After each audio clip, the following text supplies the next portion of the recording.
اللہ تعالیٰ آپ سب کو بہترین صلہ عطا فرمائے گا۔ حمد و صلات کے بعد حضرت مفتی صاحب رحمۃ اللہ تعالیٰ علیہ کے عرس مقدس کی یہ تقریبات ہیں۔ مجھے ان کے بارے میں جو معلومات دی گئیں وہ یہ ہیں کہ وہ اخلاص والے تھے، عمل والے تھے، محنت والے تھے، جد و جہد والے تھے، اور اپنے عقیدے کے معاملے میں بغیر کسی خوف و خطر کے بات کر دینے والے تھے۔ اللہ تبارک و تعالی ان کی قبر انور پر اپنی رحمتوں کا ساون بھادوں برسائے، ان کی اولاد کو، ان سے محبت کرنے والوں کو، سب کو اللہ تعالی ان کی راہوں کا مسافر بنائے۔ بہت لمبی چوڑی تشریحات بہت ساری باتوں کی جا سکتی ہیں، لیکن اپنے اور آپ کے فہم کے مطابق سادی سی ایک بات اور پھر اس سے تعلق رکھتی ہوئی چند گزارشات صرف آپ کی خدمت میں عرض کرنی ہے۔ حضرت مجدد صاحب رحمۃ اللہ علیہ مکتوبات شریف میں فرماتے ہیں کہ ایمانیات کے بعد، مسلمان ہو جانے کے بعد، ضروریات دین کا اقرار کر لینے کے بعد، جو بندہ اپنے آپ کو اخلاقی طور پر، روحانی طور پر، عملی طور پر بہترین مسلمان بنانا چاہے، وہ صرف 3 کام کرے۔ کلمہ پڑھ لینے کے بعد، مسلمان ہو جانے کے بعد، ضروریات دین کے اقرار کے بعد 3 کام کرے تو اس نے اپنے آپ کو تکمیل کے رستے پر ڈال لیا ہے۔ وہ 3 کام کیا ہیں؟ فرماتے ہیں ضرورت کے مطابق دین کا علم حاصل کرے، اور جو اس نے، دوسرا کام یہ ہے کہ جو اس نے سیکھا ہے اس پر عمل کرنے کی کوشش کرے، اور تیسرا کام یہ ہے کہ جو عمل کر رہا ہے اس میں اخلاص پیدا کر لے، دین مکمل ہو گیا۔ 3 ہی باتیں ہیں، علم، عمل اور عمل میں اخلاص۔ یہ مختصر ترین تشریح ہے جو حضرت شیخ مجدد الفسانی رحمۃ اللہ علیہ نے فرمائی، مختصر ترین۔ بہت زیادہ تشریحات میں جانا، تصوف طریقت کی بہت زیادہ کتب دیکھنا بڑا اچھا ہے، اہل علم یہ کام کریں، لیکن یہ ایک مختصر اور جامع تعریف ہے کہ آپ ضرورت کے مطابق دین کا علم حاصل کریں، علم کا رستہ اختیار کریں۔ ہمارے ہاں نا، ہم سے یہ غلطی ہوئی کہ ہم قوم کو چیزوں کا جو اصل اسلوب تھا وہ سکھا نہیں سکے۔ ہم نے درویش کی، ولی کی، صوفی کی فضیلت تو بیان کی، لیکن اس کی شرائط پر زور نہیں دے سکے۔ تو پھر لوگوں نے اس طرح کیا کہ جو انہیں سمجھ میں آیا اسی طریقے سے انہوں نے ماننا شروع کر دیا۔ آپ اتنے سارے لوگ اس گرمی میں اتنی محبت سے یہاں تشریف فرما ہیں، مجھے بتائیے کہ ایک بزرگ اگر کسی جگہ نیک آدمی ہوں، وہ ایک بڑی تسبیح لے کے مسجد کے ایک کونے میں بیٹھے ہوں، اور دوسری جانب ایک عالم دین حدیث کی کتاب کھول کے ایک کونے میں بیٹھے ہوں، یہ بڑی سادی سی بات ہے، صرف سمجھانے کے لیے عرض کرنی ہے، اور آپ نے جلدی جلدی ہاں نا میں شریک ہونا ہے۔ بابا جی بیٹھے ہیں، جبہ کبہ پہنا ہے، تسبیح پکڑی ہے، اور ایک طرف ایک عالم حدیث پاک پڑھا رہا ہے، ایک مسجد میں دونوں کام ہو رہے ہیں۔ مجھے بتائیے لوگ کدھر جائیں گے؟ بابا جی کی طرف۔ کدھر جائیں گے؟ کہ وہ نا بابا جی نیک آدمی ہیں، اللہ اللہ کر رہے ہیں، تو مولانا ہے، یہ تو مطلب پڑھنے پڑھانے کا کام۔ میں صحیح کہہ رہا ہوں؟ تصور کیا دیا ہے قوم کو کہ قوم بابا جی سمجھ کے بابا جی کی طرف جاتی ہے۔ میں صحیح کہہ رہا ہوں؟ کچھ لوگ بولتے نہیں، اللہ کرے موبائل نہ دیکھیں، مجھے دیکھیں، آمین تو کہہ دیں۔ اللہ کرے کبھی کبھی موبائل جیب میں بھی جایا کرے، آمین تو کہہ دیں۔ ملک میں ایک قانون بن گیا ہے کہ اتنی سال سے کم عمر کا لڑکا گاڑی نہیں چلا سکتا، اتنی سال سے کم عمر کا لڑکا فلاں کام نہیں کر سکتا۔ اللہ کرے کوئی قانون بن جائے کہ 18 سال سے چھوٹا موبائل نہیں چلا سکتا، آمین تو کہہ دیں۔ یہ بھی کوئی قانون بن جائے، یہ سب کو اجازت ہے، جس کا جی چاہے جو مرضی کرے، جو مرضی دیکھے، کوئی پابندی نہیں۔ اللہ تعالیٰ سمجھ عطا کرے۔ آپ میری بات پر غور کر رہے ہیں؟ تو لوگ کدھر جاتے ہیں؟ کہتے ہیں وہ کوئی درویش بندہ ہے، اللہ اللہ کر رہا ہے۔ یہ سوچ فراہم کرنے میں صرف عوام کی غلطی نہیں، یہ بعض الا ماشاء اللہ خواص کہلانے والوں نے بھی یہ کام کیا، اس کا نتیجہ ہم یہ بھگت رہے ہیں۔ رزلٹ یہ بھگت رہے ہیں کہ عالم جتنی مرضی محنت کرے اسے ولی ماننے کو لوگ تیار نہیں ہوتے، اور نماز پڑھانا اور درس دینا اور جماعت کرانا اور جمعہ پڑھانا اس کو لوگ مولویوں کا کام کہتے ہیں۔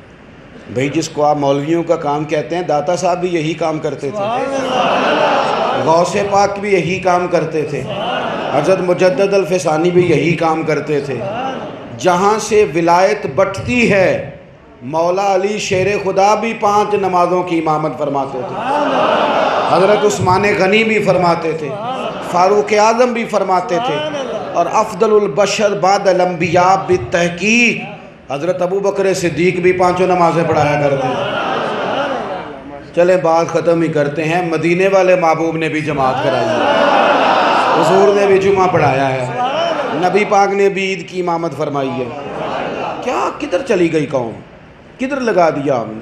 اب سنو، ہمارا تو یہ ذہن بنا دیا گیا ہے نا کہ یہ جو بندہ بیٹھا ہے نا لمبی تسبیح لے کے جبہ پہن کے ادھر جانا ہے تم نے، لیکن حضور نے جو سوچ دی وہ کیا ہے؟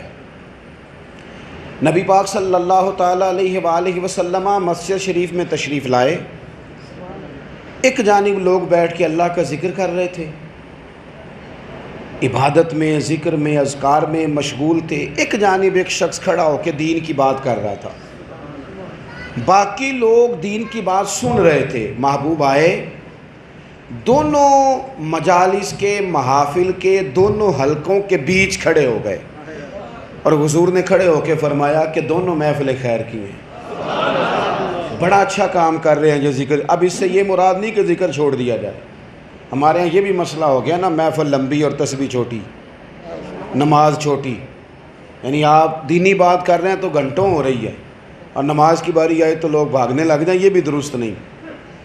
دونوں محفلیں خیر کی ہیں، محبوب نے فرمایا۔ اہل ذکر کی بھی کیا بات ہے، اہل علم کی بھی کیا بات ہے، دونوں کو کہا یہ خیر کی ہیں، اور پھر ساتھ محبوب فرمانے لگے مجھے چونکہ رب نے استاد بنا کے بھیجا ہے، لہٰذا یہ لفظ کہتے کہتے حضور خود اس محفل میں بیٹھے جہاں علم کی باتیں کی جا رہی ہیں۔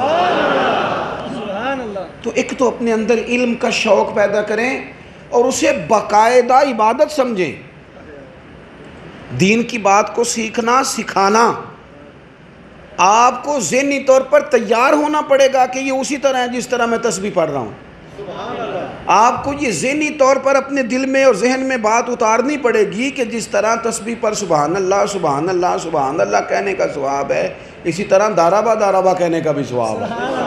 یہ ذہن بنانا پڑے گا کہ علم کے رستے پر چلنے کا بھی ثواب، جب تک یہ ذہن نہیں بنتا، میری بات کی سمجھ آ رہی ہے آپ حضرات کو؟ آپ یہ ذہن بھی بنائیں کہ جس طرح درود تاج پڑھنے سے بندہ اللہ کے قریب جاتا ہے نا، اسی طرح مشکات شریف کی حدیث پڑھنے سے بھی رب رسول کا قرب نصیب ہوتا ہے۔ یہ ذہن بنائیں آپ، جب یہ ذہن بن جائے گا نا پھر علم کا شوق پیدا ہوگا، پھر انسان سمجھے گا کہ میں، اور یہ میری طرح کے بعض طلباء کا بھی یہ ذہن بننا ضروری ہے،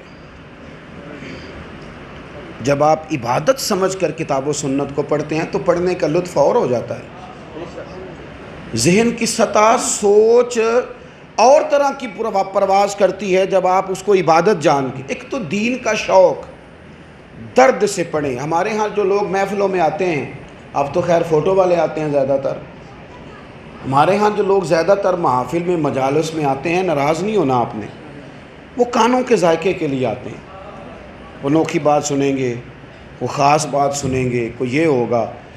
میں آپ سے گزارش کروں کہ جمعے والے دن جس مسجد میں بھی کوئی صحیح العقیدہ آدمی جمعہ پڑھاتا ہے، آپ وقت پہ جائیں، وہ بات جو وہ خطیب صاحب و عالم صاحب کر رہے ہیں وہ آپ نے درجنوں بار بھی پہلے سنی ہے، اس کو ایک دفعہ نئے ذائقے سے سن کے دیکھیں۔ حضرت علی روایت کرتے ہیں کہ کریم محبوب علیہ السلام نے فرمایا میرا قرآن کبھی پرانا نہیں ہوگا، یہ کبھی پرانا، جب بھی تم سنو گے جب بھی پڑھو گے نئی تازگی تمہیں نصیب ہوگی۔ شوق سے جا کے بیٹھیں، شوق سے، علم کا ذوق، اور آپ سفر کریں تو کچھ حاصل کرنے کے لیے۔ ہمارے ہاں زیادہ تر مزاج، چونکہ آپ کتنے سارے لوگ بیٹھے ہیں ماشاءاللہ، جلدی سے ہاں نہ کرنی آپ نے، دیر نہیں لگانی۔ ایک عورت بڑی گناہ گار تھی، طوائف تھی، گلی سے گزر رہی تھی، رستے سے گزر رہی تھی، کتا اس نے پیاسا دیکھا کنویں کے کنارے، اس نے اسے پانی پلایا، بی بی کی بخشش ہو گئی۔ یہ حدیث کس کس نے سنی ہے؟ جلدی سے ہاتھ کھڑا کریں۔ لو جی ماشاء، تقریباً سب نے سنی ہے، سب نے سنی ہوئی ہے نا جی۔ میں آپ سے ایک سوال پوچھنے لگا ہوں، اور یہ ایک دفعہ نہیں سنی ہوگی، کئی لوگ آپ میں سے ایسے ہوں گے جنہوں نے درجنوں دفعہ سنی ہوگی، پڑھی ہوگی، دیکھی ہوگی، ایسے ہی ہے۔ لیکن یہ میرے ملک کی سڑکوں پر اگر کتا کبھی ٹکرا جائے گاڑی کے ساتھ، حدیث تو درجنوں دفعہ سنی ہے، لیکن کبھی کو نیچے اترا ہے کہ میں ذرا اسے دیکھوں کیا ہوا ہے؟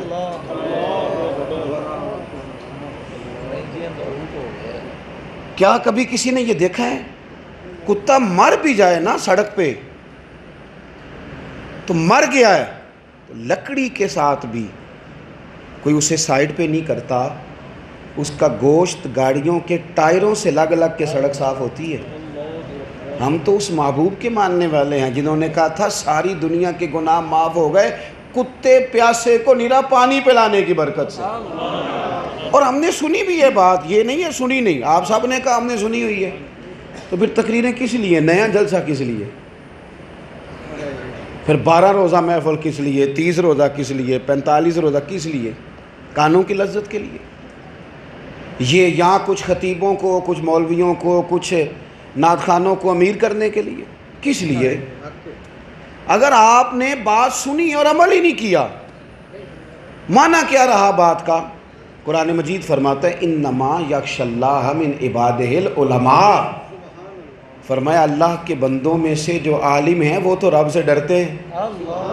علم تو خشیت پیدا کرتا ہے، جب علم آتا ہے تو وہ عمل کا رستہ کھولتا ہے۔ عالم کی تعریف یہ ہے کہ وہ اللہ سے ڈرے۔ اس لیے حضرت عبداللہ ابن مسعود فرماتے ہیں یہی مقام اسی آیت کے تحت قاضی ثناء اللہ صاحب پانی پتی رحمۃ اللہ نے لکھا ہے۔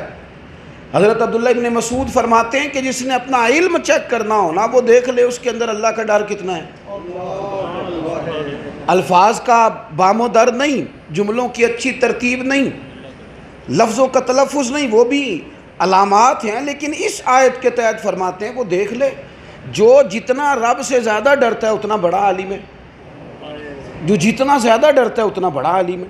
اور اگر وہ علم پڑھ کے بے باک ہو گیا ہے، کہتا میرے ہاتھ مائک آیا، میں جو مرضی چاہے کروں، کوئی احتیاط نہیں، کوئی کسی جگہ محسوس نہیں کرتا کہ مجھے کچھ دیکھنا چاہیے ادھر ادھر، تو پھر اس کا مطلب ہے کہ علم تو ہے، لیکن علم سے جو حاصل ہوتا ہے وہ نفع موجود نہیں۔ ساری زندگی صرف اس لیے، ایک تو ہم شوق سے علم ہی نہیں حاصل کرتے، سیدھی بات تو یہ ہے، ہم تو جاتے ہیں کہ کوئی خاص شعر ملے گا، کوئی خاص بات ملے گی، پہلے تو یہ بات۔ دوسرا، سیکھتے ہیں تو پھر عمل کا رستہ اختیار نہیں کرتے۔ جب تک آپ کے اندر شوق نہیں نا کسی چیز کا ہوتا، تب تک وہ چیز آتی نہیں۔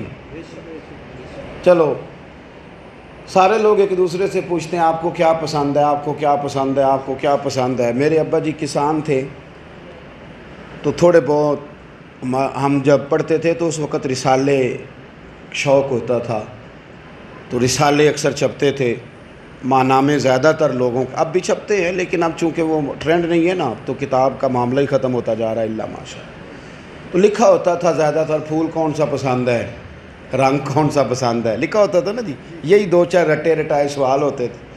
تو میں کسی عالم کا، کسی بزرگ کا، دانشور کا انٹرویو پڑھ رہا تھا، تو رات کو میں نے اپنے والد صاحب سے کہا میں کہ ابا جی تو کی پسند ہے کھانے سے، پڑھ لیا نا تو بچپنے میں وہ باتیں بیٹھ جاتی ہیں، ابا جی تو کی پسند ہے۔ تو میرے والد صاحب مسکرا پڑے، کہنے لگے پتر جے تے لگی ہوئے بھوک تو پھر تے سارا کچھ، جنہ نہ لگی ہوئے تو پھر نخرے ہی نخرے نے۔ اگر تو بھوک لگی ہو تو پھر اچار کا بھی چسکا بڑا ہی آتا ہے، چٹنی کا بھی مزہ۔ صحیح کہہ رہا ہوں میں؟ یہ سادے لوگوں کی بات ہے لیکن عقل کے قریب ہے۔ کہنے لگے بھوک، اگر تو علم کی طلب ہو نا تو پھر خطیب سادہ بھی ہو تو بندہ کچھ نہ کچھ سیکھ ہی لیتا ہے۔ پھر جمعے والا امام بھی کوئی نہ کوئی ناراض ہو گیا ہو، پھر کچھ نہ کچھ وہ بھی سکھائی دیتا ہے، لیکن اگر طلب نہیں نا طلب نہیں نا. میں جمعہ پڑھا رہا تھا تو میں نے ایک حدیث پاک فتاوی رضویہ شریف سے پڑھی. تو ایک صاحب مجھے بعد میں کہنے لگے ہمارے تو مولوی صاحب کو 30 سال ہو گئے جمعہ پڑھاتے، یہ تو انہوں نے کبھی نہیں سنائی. اس طرح کی باتیں لوگ کرتے ہیں کہ سامنے والا ذرا موٹا ہو جائے گا کہ تو بڑا عالم ہے. نفس بڑھتا ہے نا بندے کا. کچھ لوگ ذرا چلو تھوڑے سے، اللہ کا فضل ہوتا ہے کسی وقت اللہ بچاتا ہے. تو میں نے ان سے کہا، میں نے کہا کہ پہلی بات تو یہ ہے کہ میری 30 سال سروس نہیں ابھی ہوئی یہاں جمعہ پڑھانے کی. تو اس بندے کو میں سینئر سمجھتا ہوں جس نے 30 سال اللہ رسول کی بات سنائی. اور دوسری بات یہ ہے کہ کتنی تنخواہ دیتے ہیں آپ مولانا صاحب کو؟ کہنے لگے 10,000. تو میں نے کہا یہ فتاوی رضویہ میں لکھی ہے، اس وقت اس کی قیمت 14,000 تھی. میں کہو دسو کرما لا بچیاں نو ٹکر دے وے کہ کتاب لین جاوے. غلطی آپ کی ہے، کھاتے آپ نے مولوی صاحب کے ڈال دیے. آپ اس طرح کریں، اس جمعے سے پہلے یہ کتاب خرید کے مولانا کو پیش کریں. ان سے کہیں جی اس کا نام سنا یہ آپ قبول کریں، اس کا بھی مطالعہ رکھیں آپ اپنی گفتگو میں. تو علم جب تک طلب نہیں نا اس کی ہوتی، طلب پیدا کریں. طلب پیدا ہوتی ہے تو بچے لائنوں میں لگے ہیں کالجوں میں ٹیسٹ دینے کے لیے. طلب ہے نا، تو میڈیکل کا اسٹوڈنٹ ہونا آسان بات نہیں، لیکن ابا 3 نوکریاں کرتا ہے بیٹا ڈاکٹر بن جائے. طلب ہے نا، جدوجہد ہو رہی ہے، محنت ہو رہی ہے، سفارشیں ہو رہی. جب تک دین کے علم کی طلب نہیں، کشکول سیدھے نہیں، یعنی جب تک بندہ مزہ نہیں نہ لیتا کہ یار کوئی حضور کی حدیث سنا، جب تک. وہ شاہ بقی الدین ابن مخلد کہتے ہیں کہ میں اپنے استاد صاحب کے پاس پڑھتا تھا تو میں چاہتا تھا روز مجھے حضور کا کوئی نیا فرمان سننے کو ملے. یہ بھی ایک چسکا ہے اگر لگ جائے تو. آ میرے دل آمنہ کے لال کی باتیں کریں. کبھی یہ والا چسکا لگ جائے نا حضور کا فرمان جمع کرنے کا، تو علماء نے محدثین نے عمریں لگا دی. یہ پورا مزہ ہے. مزہ نہ آتا تو امام بخاری ساری زندگی لگا نہیں سکتے. اس کا ایک پورا ذائقہ ہے، لطف ہے. فرماتے ہیں کہ میں اپنے استاد صاحب کے پاس پڑھتا تھا تو میری طلب بڑی تھی، تجسس تھا، میرا شوق دیکھ کے نا کہنے لگے پتر تیری طلب بہت زیادہ ہے، تو اس طرح کر بغداد شریف چلا جا اور امام احمد بن حنبل کے حلقہ درس میں شامل ہو جا. فرماتے ہیں کہ میں امیر میرا گھر تھا، سوکھا کھانا پینا تھا سارا، لیکن طلب اتنی تھی، اس شوق میں چلا. دریا کا سفر تھا، کشتی میں بیٹھا، جا رہا ہوں امام صاحب کے پاس بغداد شریف. فرماتے رستے میں طوفان آ گیا، کشتی ہجکولے کھانے لگی. وہ اچانک ایک حادثہ ایسا بھی ہوا کہ وہ 2-3 ہجکولوں کے بعد کشتی ڈوب گئی. ایک تختہ میرے ہاتھ لگا. کچھ لوگ تو ڈوب گئے، اللہ نے انہیں شہادت دے دی. کچھ کو مالک کی حکمت کا تقاضا تھا، ان کے ہاتھ کوئی تختہ لگا. کچھ کو تیرنا آتا تھا، وہ کنارے لگے. مجھے بھی ایک تختہ ملا. تھوڑی ہمت کری اور میں ایک جزیرے پہ پہنچ گیا. 1 مہینہ وہاں پتے کھائے. 2-3 لوگ تھے، ہم پتے کھائے، کوئی سفر نہیں تھا کر سکیں. پھر دور سے کشتی نظر آئی تو ہم نے اشارہ کیا تو وہ لوگ سمجھ گئے کوئی مسافر ہے. انہوں نے ہمیں بٹھایا. کہتے ہیں مہینے 1.25 مہینے میں بغداد پہنچا. نہ کوئی اپنا حال تھا نہ کوئی کپڑوں کا. تیری تلاش میں پھرا میں جنگل پہاڑ اور دشت میں. لوگوں سے پوچھا کہ حضرت امام احمد بن حنبل رحمۃ اللہ علیہ کا دارالعلوم کہاں ہے؟ انہوں نے کہا دارالعلوم تو بند ہو گیا ہے، وقت کا بادشاہ مخالف ہو گیا. اس نے امام صاحب کو گھر کے اندر نظر بند کر دیا ہے، ان کے گھر کو سب جیل بنا دیا ہے، دروازوں پہ پولیس کھڑی ہے. کچھ بھی نہیں، مدرسہ تو بند ہے. ہمارے آج کل جو طلباء ہیں نا، وہ استاد جی لیٹ آئیں تو وہ گھر جا کہتے ہیں اتھے نہیں استاد ہوں دے، میں نہیں ہوتے پڑھنا. 3 چھٹیاں پوری کی ہیں استاد صاحب نے، لہذا میں. اور طالب علم نا وہ جس مدرسے میں پڑھتے ہوتے ہیں اس کا حال انہیں کم پتہ ہوتا ہے، باقیوں کا حال زیادہ پتہ رکھتے ہیں. ادھر کیا ہو رہا ہے، ادھر کیا ہو رہا ہے، ادھر کیا ہو رہا ہے. کسی وقت بھی ہجرت کرنی پڑ سکتی ہے. یہ ساری معلومات رکھتے ہیں. اللہ ماشاء اللہ بچے ہنس رہے ہیں، طالب علم جو رہا ہوں تو اس لیے مجھے پتہ ہے. یہ کام کرتے ہیں. کہتے ہیں کہ میں جب انہوں نے کہا نا بند ہے مدرسہ، تو میری طلب تھی نا، تڑپ تھی.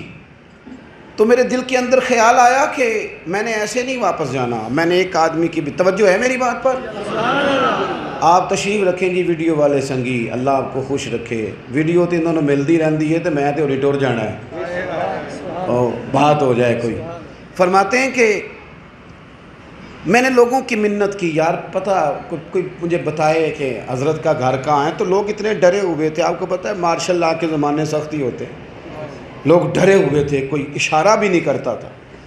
فرماتے ہیں کہ میں نے آدمی سے بڑی گزارش کی تو میرے آنسو دیکھ کے کہنے لگا تمہیں گلی میں لے جاتا ہوں پر میں نے انگلی کا اشارہ نہیں کرنا، آنکھ کا کروں گا. میں نے کہا یہ بھی کافی ہے میرے لیے.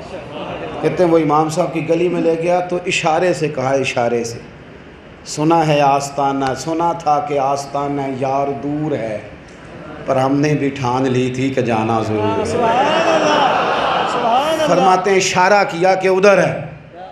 کہتے ہیں اب میں نے سوچا کیا کروں بھلا، امام صاحب کے گھر تک جانے ہیں تو وہ گھر کے اندر ہی، پر طریقہ کیا ہے، اس طرح کے بھی طالب علم ہوتے ہیں، کیا کروں بھلا کس طرح کر کے. کہتے ہیں پہلے میں نے سوچا سبزی نہ بیچوں، پھل نہ بیچوں، بیچتے بیچتے دروازے تک جاؤں گا.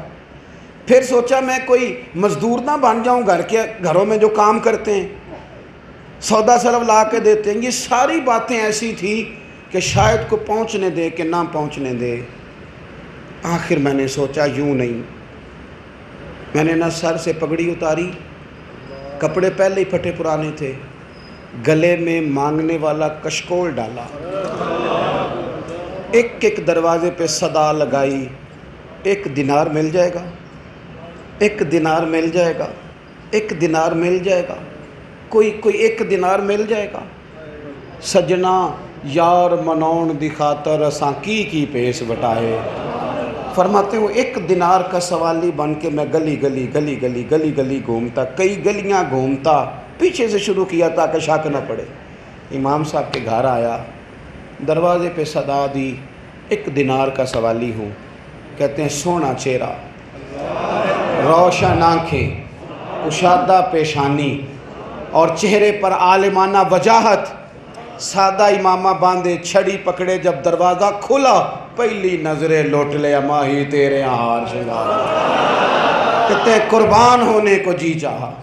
کیا رنگ ہے، کیا انداز ہے میرے استاد کا. فرماتے جب انہوں نے 1 دینار ڈالنے کو آگے کیا نا اپنے پیالے میں تو میں نے ہاتھ چوم لیا. آنسو تھے کہ روکے نہیں جا رہے تھے. حضرت امام نے میری ہچکیاں دیکھی تو میرے آنسو پوچھے.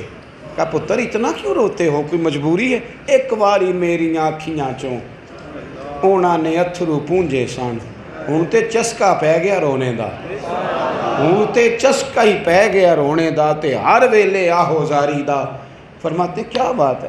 میں نے ہچکیاں لیتے کہا حضور دینار نہیں چاہیے، مجھے تو مصطفیٰ کریم کے دین کا علم چاہیے. کبھی ایک حدیث پڑھا دینا آپ، کبھی روز 1 مل جایا کرے تو حضور بھوکا رہ کے بھی گزارا کروں گا. حضور کے فرمان کا نور جب سینے میں آئے گا تو میں طاقت محسوس کروں. فرماتے ہیں ہر روز آتا، امام صاحب دینار بھی دیتے، حدیث پاک بھی بیان کرتے. کہتے ہیں اس حال میں میں نے امام احمد بن حنبل سے مہینوں سبق پڑھا، اس حال میں مہینوں میں نے درس لیا اس حال میں. پھر حکومت بدل گئی، حکومتیں بدل ہی جایا کرتی ہیں، حکومتیں بدل ہی جایا کرتی ہیں. صبح کے تخت نشین شام کے مجرم ٹھہرے، ہم نے پل بھر میں نصیبوں کو بدلتے دیکھا. یہ بدل ہی جایا کرتے ہیں.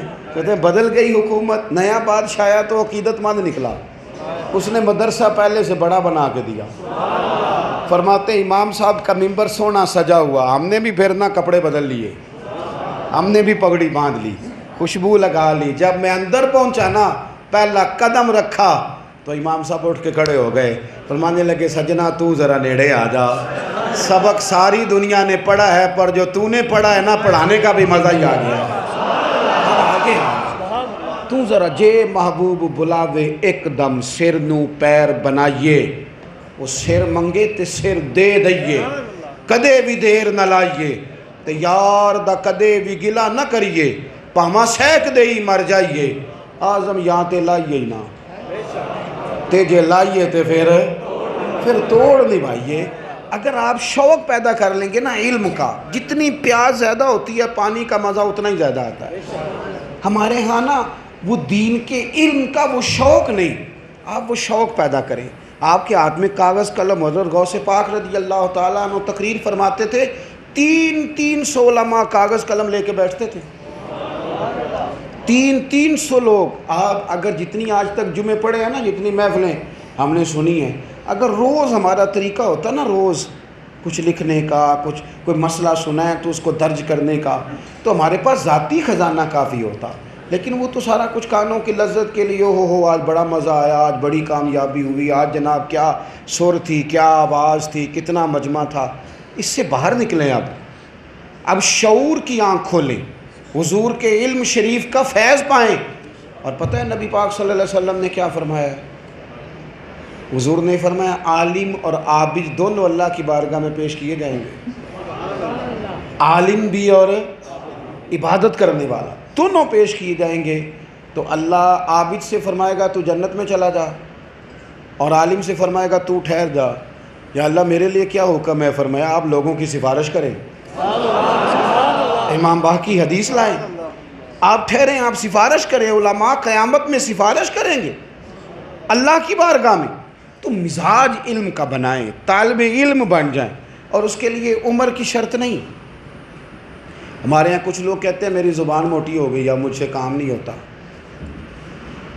کئی دفعہ مثال دی ہے، پھر دیتا ہوں۔ سب لوگ رجسٹروں پہ کام چلاتے تھے، بینک میں بھی، پٹوار خانے بھی، سب دفتروں رجسٹروں پہ، اور رجسٹر کبھی اوپر سے اترتا تھا تو گرد بڑی پڑتی تھی سار میں۔ اب سارا کچھ کمپیوٹرائز ہو گیا ہے، لوگوں نے میرے خیال استعفے دے دیے ہوں گے کہ ہم سے نہیں سیکھا جاتا۔ ایسا ہی ہوا ہے؟ کیا کیا ہے لوگوں نے؟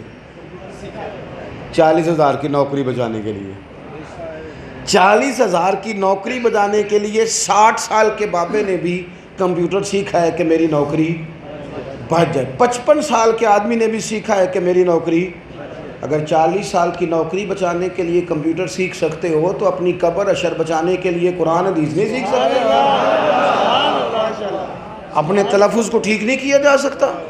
مزاج ہی نہیں ہے، طبیعت ہی نہیں ہے۔ کہتے ہیں جی میں بوڑھا ہو گیا ہوں، اب میری زبان پکی ہو گئی۔ یہ کیا بات ہوئی؟ سارا کچھ چلے مجھے بتائیں، موبائل چلانا سب کو آیا کہ نہیں؟ چلیں آپ بولے بالے ہیں، زیادہ سوال نہیں کرتا۔ سٹیٹس لگانا تو نہیں آیا ہوگا زیادہ لوگوں کو، نہیں آیا ہوگا میرے کو، سیکھ لیا نا کچھ نہ کچھ۔ تو اس کا مطلب ہے کہ صورتوں کے نام بھی سیکھے جا سکتے ہیں، اس کا مطلب ہے کہ فقہی مسائل بھی سیکھے جا سکتے ہیں، اس کا مطلب ہے کہ علماء سے پوچھا جا سکتا ہے کہ کتابوں سے مسائل نکالنے کا طریقہ کیا ہے، بہار شریعت میں کون سا باب کہاں ہے، یہ پوچھا جا سکتا ہے، سیکھا جا سکتا ہے۔ اپنے اندر شوق پیدا کرے۔ اور آخری بات یہ کہ اخلاص کے بغیر نہ بندہ تھک بھی جاتا ہے، اکتا بھی جاتا ہے۔ مخلص نہ ہو بندہ، لمبا نہیں چل سکتا۔ آپ کسی کے ساتھ بھی چل رہے ہیں، اگر آپ مخلص نہیں ہیں نا، آپ تھک جائیں گے۔ اخلاص ایک ایسی چیز ہے جو بندے کے وجود کو طاقت دیتی ہے۔ ایک ہوتا ہے مشن والے جو لوگ ہوتے ہیں نا، وہ نہیں تھکتے۔ جسم تھک بھی جائے نا تو چونکہ روح تازہ ہوتی ہے تو وہ جسم کو گھسیٹتی ہے، کہتی ہے چل ابھی سفر بڑا ہے۔ مشن والا اگر بندہ بن جائے نا، مخلص ہو جائے، مخلص۔ میں مدینہ شریف میں ایک گلی سے وضو کے لیے نکل رہا تھا، گزر رہا تھا، واپس اپنے ہوٹل سے آ رہا تھا وضو کے لیے، وضو کر کے تو مسجد شریف میں حاضر ہوتا ہوں، تو ایک بابا جی نا پیچھے فون کر رہے تھے پاکستان۔ وہ کہہ رہے تھے وہ موٹر صحیح کرا لیجیے مسجد دی، اور میں انہوں پیسے دے آیا سا تے وہ تسی صحیح کرا لئیے۔ ان کے ساتھ ان کا بچہ تھا، تو بابا جی کو منع کر رہا تھا، کہتے ابا جی ساری دنیا ہوتے یہ موٹر صحیح ہو ہی گئی ہونی، تو انہوں کی ٹینشن لگی، چھڑو اتنی اونچی آپ بول رہے ہیں۔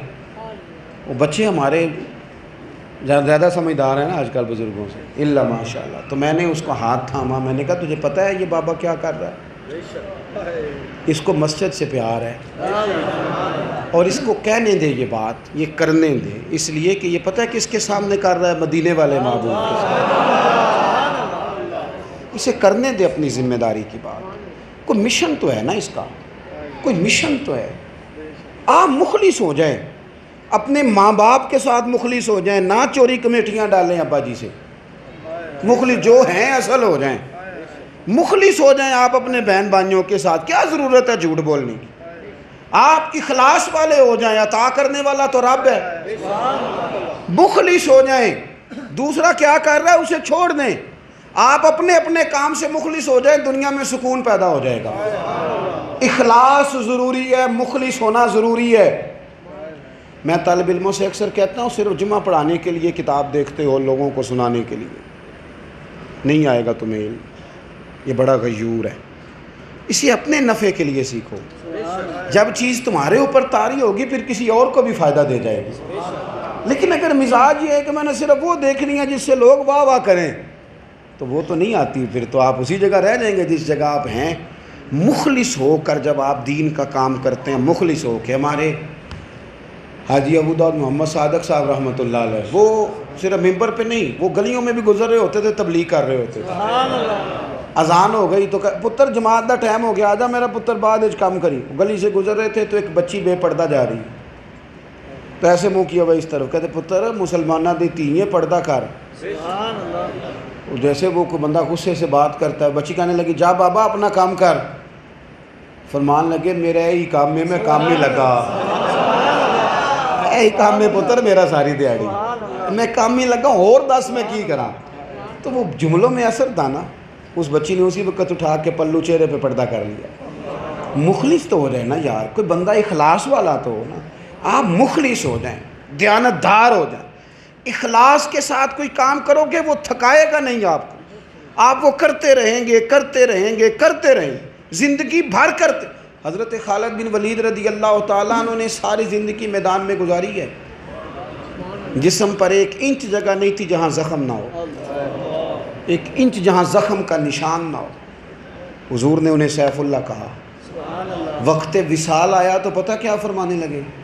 کہنے لگے میں دنیا سے جا رہا ہوں پر میری زرہ، میری تلوار، میرا گھوڑا، میرے کپڑے کسی مجاہد کو دے دینا. یعنی چلو اب میں نہیں جہاد میں جاتا تو میرا سامان تو میرے پیچھے جایا کرے نا. یہ اخلاص ہے نا، یہ للہیت ہے نا. کام ہوتا رہے، کام ہوتا رہے، کام ہوتا رہے. زندگی میں مخلص ہو جائیں. آپ للہیت کے ساتھ جب کام کرتے ہیں نا تو پھر آپ سے کوئی بندہ اختلاف بھی کرتا ہے تو چونکہ آپ بندے دیکھ کے کام نہیں کر رہے، آپ پھر آگے بڑھتے رہتے ہیں. امام ابو نعیم فرماتے ہیں 100 گھر تھا مدینہ شریف میں، جہاں 3 وقت روٹی بھی پہنچتی تھی، 3 وقت کا کھانا ملتا تھا، بچوں کے کپڑے بھی، کوئی بیمار ہوتا تو دوا کا خرچ بھی. لیکن پتہ کوئی نہیں تھا کون دے جاتا ہے. ایک دن نہیں، سالوں یہ کام چلا. پھر یکدم ایک دن وہ کھانا آنا بند ہوا تو غریب ایک دوسرے سے پوچھنے لگے یہ کتنے پیسے ہیں سیاسی جماعتوں کے پاس جلسے کرنے کے. ایک دن حکومتی جماعت کا جلسہ تھا گجرات کی طرف، مجھے گزرنا تھا، بڑی مشکل ہو گئی. اگلے دن جو اپوزیشن میں ہیں سابقہ حکمران، ان کا جلسہ تھا گجرانوالہ میں، وہاں سے گزرنا ممکن نہیں. کتنے کو پیسے ہیں ان کے پاس. اور آپ نے ناراض نہیں ہونا، لیکن کیا عرض کروں، وہ چودھری صاحب، سیٹھ صاحب، جن کی کار کسی غریب کے کام تو کبھی نہیں آئی، کہ بیمار چلا جائے ہاسپٹل بھی، وہ تو کبھی نہیں آئی. نہ اتنا ان کے پاس پٹرول ہوتا ہے، غریب ہیں. لیکن اگر سیاسی جلسہ ہو تو پھر اس پہ جھنڈا لگ جاتا ہے، پھر ان کو تھکاوٹ نہیں ہوتی، گرمی نہیں ہوتی. کیسے میں یہ بات عرض کروں، جب قومیں شغل میلے کی عادی ہو جائیں نا، بھیڑ چال کی عادی ہو جائیں، 3 چیزیں صرف میں نے جمعے میں بھی کہا تھا، 3 چیزیں آپ کے ملک میں آخری حد تک پریشان کن ہیں. قانون کا نظام اتنا پریشانی والا ہے، عام آدمی تو پرچہ درج کرانے نہیں جاتا، کہتا میری کس نے سننی ہے، وہ جاتا ہی نہیں، FIR نہیں کٹوا سکتا. میں صحیح کہہ رہا ہوں؟ اور جو معاملات صحت کا ہے، سرکاری ہسپتالوں میں 1 بیڈ ہے اور 3 مریض ہیں، اور آپ بڑی سفارش لے کے جائیں تو پھر بھی وہ کہتے ہیں کہ وہ سفارش آپ کی رات والے عملے نے سنی تھی، یہ دن والا ہے، گیا کام سے. آپ کیسے آپ علاج کرائیں گے؟ اور لواحقین بیچارے کچھ ہسپتالوں کے بعد ٹینٹ لگائے بیٹھے. یہ کوئی لوارسوں کی قوم ہے؟ کوئی نہیں ان کا پوچھنے والا. یہ ووٹر سپورٹر سارے صبح قیامت اللہ کو جواب دے ہیں، سب جواب دیں. اور تعلیم کا حال یہ ہے، میرے پاس مدرسہ ہے تو لوگ بچے لے کے آتے ہیں، کیا کریں، اتنے وسائل ہی نہیں ہیں، کہاں سے بڑے مدرسے بنائیں۔ چندے کا حال اتنا خستہ ہے کہ آپ بڑی پیار والا بندہ 2-4 دفعہ آپ چندے کی بات سنائیں ویسے چھٹی کر جاتا ہے، اور پھر پراپوگیٹ باقاعدہ کیا جاتا ہے کہ مدرسوں کو چندہ نہ دو۔ وہ ایک الگ سٹوری ہے جو یہ والی مہم لے کے چل رہے ہیں۔ لوگ آتے ہیں تو میں کہتا ہوں جگہ نہیں ہے، کہاں داخل کریں، گنجائش ہی نہیں۔ لیکن ان لوگوں کے چہرے پڑھ کے محسوس ہوتا ہے کہ بیچارہ 3 نوکریاں کر رہا ہے، میرا بچہ پڑھ جائے۔ جس قوم کو بنیادی تعلیم اور صحت کی بھی سہولت حاصل نہ ہو، وہ قوم ان کے نعرے لگاتی ہے۔ اور یہ صحت کا حال پچھلی حکومت میں بھی اسی طرح تھا، اس سے پچھلی میں بھی اسی طرح تھا، اس سے پچھلی میں بھی۔ صحیح کہہ رہا ہوں میں؟ اور یہ آپ چھوڑ دیں کہ یہ کل نہیں بدل جائے گی یا پرسوں نہیں بدلیا تو صحیح، انہوں نے کچھ بھی نہیں کرنا، انہوں نے کہنا وہ پچھلے خرابی بڑی کر گئے، لہذا سانو 4 سال پہلا رون نو دیو کہ پچھلے پیڑے سان، پھر 5ویں سال کچھ تمہارا کریں گے، وہ بھی اس طرح کریں گے کہ ذرا اگلے الیکشن میں ووٹ ہمیں پھر سے مل جائیں۔ اب کیا بات کرتے ہیں، کوئی ملنگ ہیں کہ جو جس طرح کی بات سناتا ہے اس کے پیچھے لگ جاتے ہیں۔ ان کو کھڑا کر کے پوچھو نا ادھر ادھر کی تو بات کر، یہ بتا کہ قافلہ کیوں لٹا، مجھے رہزنوں سے غرض نہیں، تیری راہبری کا سوال ہے۔ تو کدھر تھا، تو کیسے کہتا چور آ گئے، تجھے چوکیدار کھڑا کیا تھا تو سو کیسے گیا تو؟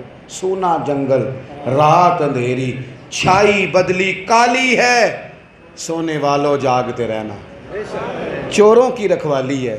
اللہ سمجھ عطا فرمائے۔ اور یہ کب ہوتا ہے؟ جب قومیں سمجھدار ہو جاتی ہیں۔ قوم نہیں سمجھدار ہو پا رہے، قوم نہیں سمجھ، قوم جس دن سیانی ہو گئی نا اس دن ان کا گلیوں سے گزرنا مشکل ہو جائے گا۔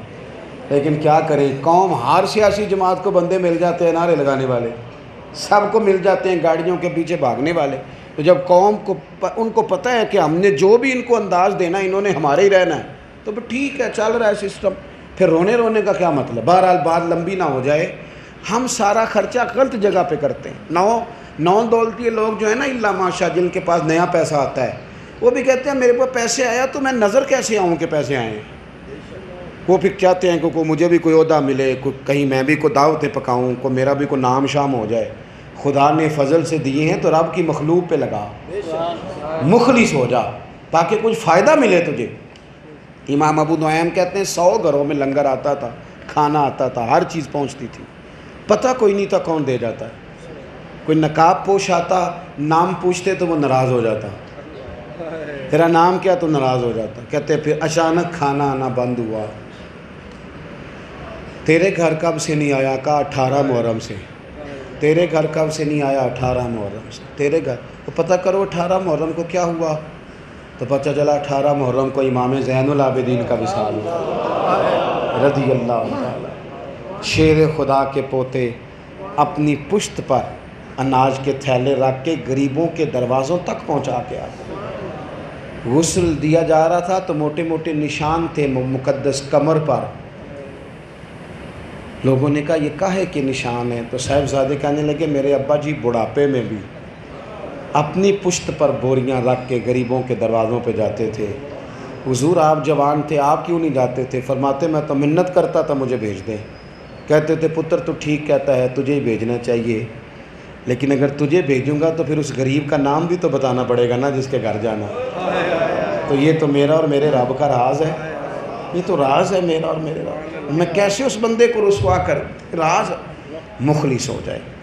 آپ 2 گھروں کی ذمہ داری لے لیں پر مخلص ہو جائیں، چھوڑ دیں یہ فوٹو بازی، چھوڑ دیں یہ ویڈیو سازی، کچھ تھوڑا سا باہر آئے، جیتے جاگتے انسانوں سے اس طرح کا رویہ نہ کریں کہ ان کی سانسیں تو چلتی رہیں لیکن دل ان کا پریشان ہو جائے، ان کے ضمیر پر بوجھ بن جائے۔ یہ رمضان گزرا ہے نا تو شادیاں شروع ہوئی ہیں،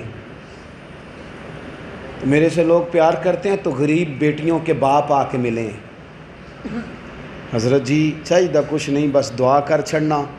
اب وہ بچوں والوں نے جہیز بھی مانگنا چھوڑ دیا، پتہ آپ کو؟ اب جہیز نہیں مانگتے، وہ کہتے ہیں وہ سانو چاہیے کچھ نہیں بس نہ جانج نو روٹی چنگی دے آگے، وہ شریف ہو گئے، جہیز نہیں مانگتے، کیونکہ جانج میں جو لوگ آتے ہیں انہوں نے روٹی تو کبھی کھائی نہیں، یہی کھانی ہے جو بچی والوں نے پکانی ہے، لہٰذا وہ کہتے ہیں جی وہ ساری شریکہ برادری چنگی۔ ناراض ہو گیا ہو جاؤ نا، ہو جاؤ تو آکھو اج تو بعد انج دی گل نہیں کسی کو کرن دینی نہ آپ کرنی، اللہ کرے ہو جاؤ۔ او خدا کے بندو یہ کہتے ہیں کہ نہیں کہتے؟ صحیح کہہ رہا ہوں؟ او جناب ہم نے نا جی چاہیے کچھ نہیں، بس روٹی تے چنگی روٹی مفت پک جاندی ہے۔ بولو آسانی سے میرج حال سستے ہیں، باقی ساری چیزیں آسانی سے مل جاتی ہیں۔ رمضان گزرا، شادیاں ہیں، اور پھر رمضان میں نیکیوں کا ثواب 70 گنا ہے، شک کوئی نہیں، لیکن رمضان کے بعد بھی روٹی کھلانے کا ثواب ہے، غریب کو دینے کا اجر۔ اور راشن ونڈن والے لوگ کو عیدوں بعد بھی بھوک لگ دیجئے، اور عیدوں بعد بھی بھوک لگ دیجئے، بس ختم ہو گیا معاملہ، عید گئی تو بعد گئی۔ تھوڑا تھوڑا نا خیال کریں، جب آپ اس وقت سے ڈرو جب کوئی اتنا روئے کہ آپ کے نام کی آفا یار اللہ کی بارگاہ میں کٹوا دے، اس وقت سے ڈر جاؤ۔ جب کوئی غریب اتنا کمزور اور بے بس ہو جائے کہ تیرے نام کی آفا یار رب رسول کی بارگاہ میں کٹوا دے، ڈرو اس وقت سے۔ کبھی کسی کو اتنی تکلیف نہ دیں، اتنا اسے پریشان نہ کریں کہ وہ اللہ کی بارگاہ میں جا کے درخواست گزار ہو جائے، مخلص ہو جائیں، تھوڑا سا ڈر جائیں، اپنے آپ کو سمیٹ لیں۔ مالک بڑا کریم ہے، جہاں بندے کی آنکھ کھل جائے وہی اس کا سویرا ہوتا ہے۔ جاگ جائیں، بیدار ہو جائیں۔ اللہ تعالیٰ کے حضور دعا کرتا ہوں حضرت مفتی صاحب کے اللہ درجات کو بلند فرمائے۔ میں نے دوران گفتگو جو باتیں کی ہیں اللہ قبول کرے، جہاں میں بھول گیا ہوں اللہ مجھے معاف فرما دے، ہم سب کی اس حاضری کو اللہ قبولیت کا درجہ عطا کر دے۔ آخر دعوایا ان الحمد